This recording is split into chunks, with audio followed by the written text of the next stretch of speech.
दशकं 9। ॐ नमो भगवते वासुदेवाय। ॐ श्रीकृष्णपरमात्मने नमः। ॐ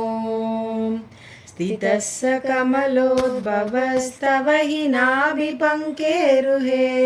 कुतस्विदितमम्बुधौ उदितमित्यनालोकयन् तदीक्षणकुतूहलात् प्रतिदिशं विवृत्तानन चतुर्वदनतामघात् विकसदष्टदृष्ट्यम्बुजाम् महानवविघूर्णितं कमलमेव तत्केवलं विलोक्य ददुभाश्रयं तव धनुं तु नालोकयन् क एष कमलोदरे महति निस्सहायो ह्यहं कुतस्त्विदिदमम्बुजं समजनीति चिन्तामगात् अमुष्य हि सरोरुह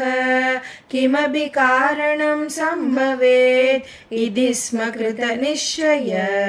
स खलु नालरन्ध्राध्वना स्वयोगबलविद्यया समवरूढवान् प्रौढधी त्वदीयमतिमोहनं न तु कळेभरं दृष्टवान् ददः सकलनालिका विवरमार्गगो मार्गयन् प्रयस्य शतवत्सरं किमपि नैव सन्दृष्टवान् निवृत्य कमलोदरे सुखनिषन्न एकाग्रधी समाधिबलम् आददे भवदनुग्रहैघाग्रही शतेन परिवत्सरै दृढसमाधिबन्धोल्लसत् प्रबोधविशदीकृत स खलु पद्मिनी सम्भव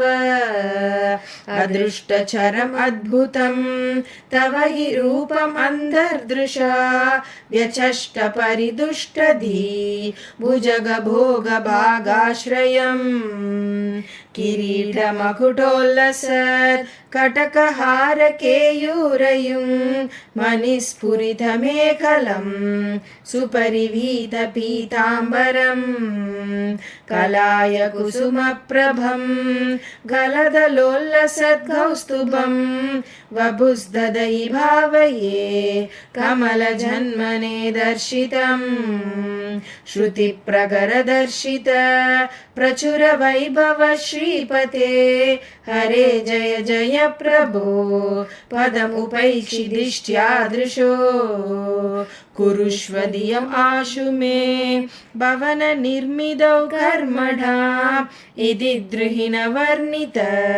स्वगुणभं हिमा पाहि मां लभस्व भुवनत्रयी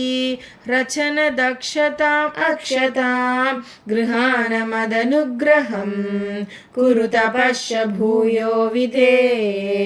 भवद्वकिल साधनी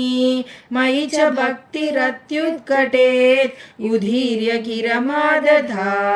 मुदितचेतसं वेदसं शतं कृततपास्तत स खलु दिव्यसंवत्सरान् अवाप्य च तपोबलं मदिबलं च पूर्वाधिकम् उदीक्ष्य किल कम्पितं वयसि पङ्कजं वायुना भवद्बलविजृम्भित पवनपादसीपीतवान् तवैव कृपया पुनः सरसिजेन तेनैव स प्रकल्प्य भुवनत्रयीं प्रववृते प्रजानिर्मितौ तथाविध कृपाभरो गुरुमरुत्पुराधीश्वर त्वमाशु परिपाहि मां गुरुदयोक्षिदै ईक्षितै। सर्वत्र गोविन्द नाम संकीर्तनं गोविन्द गोविन्द।